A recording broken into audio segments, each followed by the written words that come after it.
Monitoring from the Learning Partnership, and hopefully we've got an agenda. This is a workshop with a project that we've been funded by the Equality Challenge Unit to do.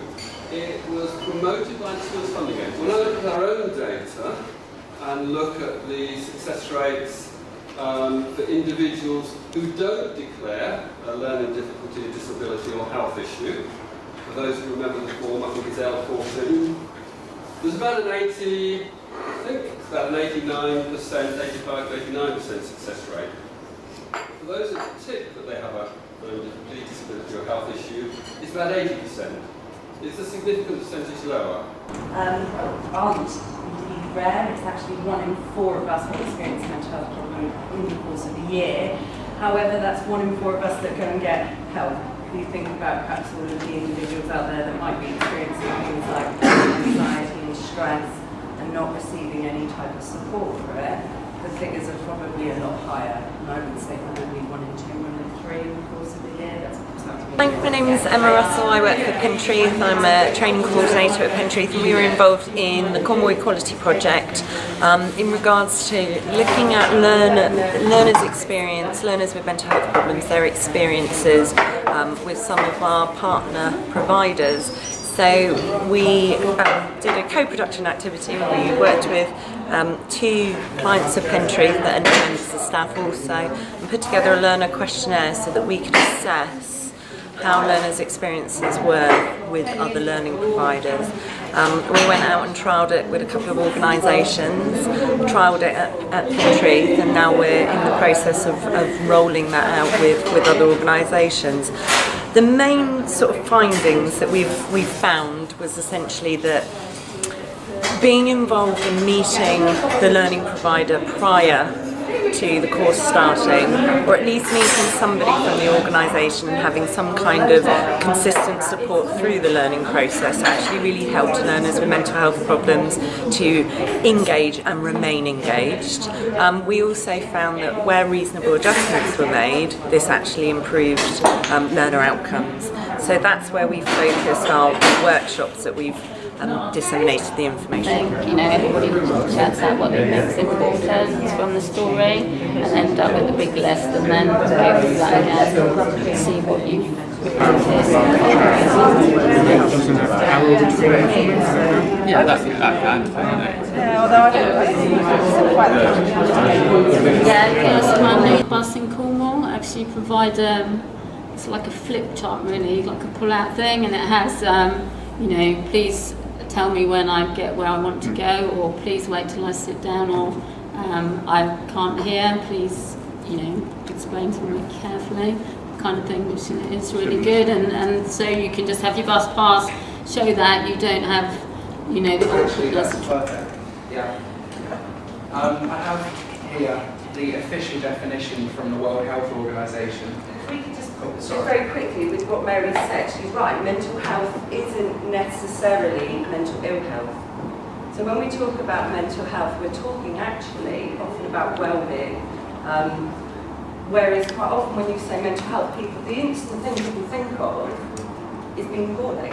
And you don't think that about physical health. And you don't think that about physical health, no. And we want this parity of esteem between physical health and mental health. And yet actually we sit there and when we talk about mental health, we go, oh yes, schizophrenia, bipolar, personality disorder, anxiety, depression. Actually, those are illnesses. Mental health is slightly different, and Pep's got the definition. It is a state of being in which the individual realises his or her own abilities, can cope with the normal stresses of life, can work productively and fruitfully, and is able to make a contribution to his or her community. I didn't realise we only had 3 minutes. Yeah, we are. I just attendance. Yeah. And concentration.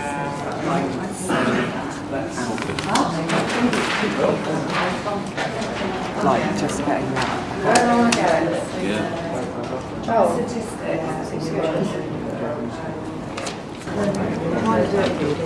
There's the idea of ostracisation in their social groups from admitting they have a mental illness. do these, like they mentioned earlier on, of the people who ticked they had an LDD. A lot of people don't admit to it, they don't want to put themselves forward in a group. That quite often can be evident in what might seem to be bad behaviour in a classroom. Or shyness.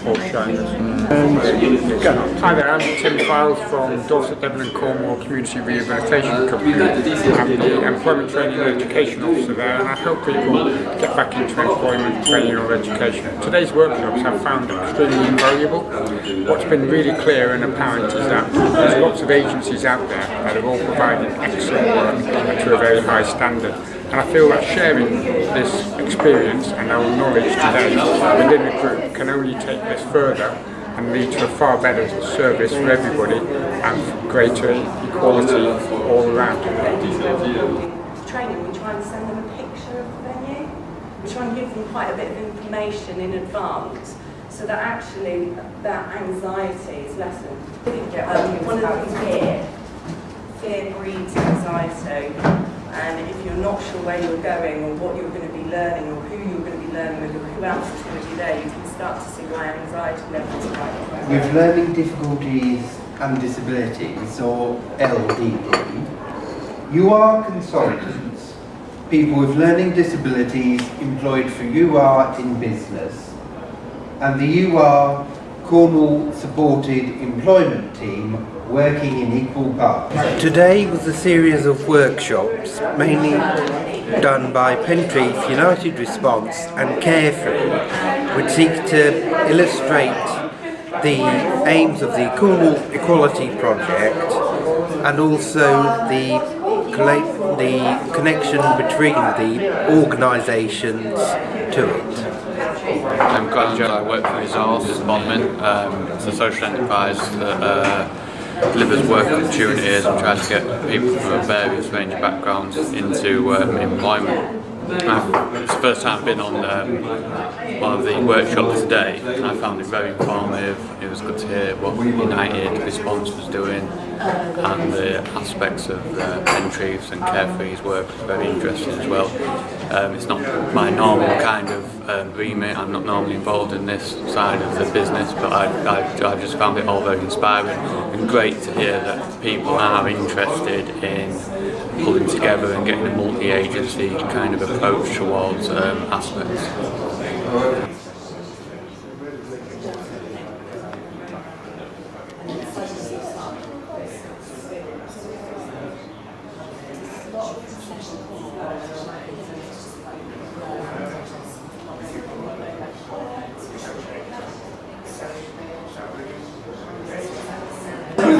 Hello, my name's Mary Eggins. I'm the Chief Executive of Carefree. I've been involved with Carefree for 10 years, since we were started by a group of young people in care working with me to invent something new for young people that are leaving care. And if I was going to advise any training provider on how to meet the needs of young people who are NEET, not in education, employment and training, and also in and leaving care, I would say work at their pace, familiarise yourself with the issues of the care system so you're not making assumptions, work with the team around them, like their social worker or personal advisor if they're over 18, obviously with the young person's consent, and let young people in care be individuals. Some of them are very high achievers. There's a low proportion of young people in care who are at university, but 60% of them are, and it is growing. In our organisation we have a graduate and someone who's almost a graduate who are also training to be social workers. So don't stereotype young people in care. Sometimes young people in care can go back and return to the system what the system gave them in a really positive way. And our work is all about co-producing with young people, because young people tend to know what they want and how they want to do it. They just need the right support to help them shape that in a productive way. Our philosophy is young people learn at their own speed with as much support around them as possible, and we learn at the same time. So we're all on a learning journey together, learning from each other, but taking responsibility for So, as Mary said, my name's Kerry Ann, and I was a founder member of Carefree. Had some issues with opening a bank account and stuff, and Mary was setting up or in the process of negotiating with people about the issues that they face. Hi, my name's Kerry Ann and I'm from Carefree. I currently work on the Carefree 60 project, working with 18 to 21-year-olds who are not in education, employment or training. My role within the Equality Project has been to mystery shop organisations to not to assess how they do, but to get an idea of how their services can be improved for young people in care and care leavers. So it wasn't about going in there and criticising services, it was about making suggestions as to where services can be improved. And I think in total we've mystery shopped 6 organisations. So the feedback's quite positive, although some areas we have made suggestions for improvement. Two things that struck me is, not only is it to make us think about care leavers, mental health and learning, but I think many of the things that you're talking about are good practice for all people.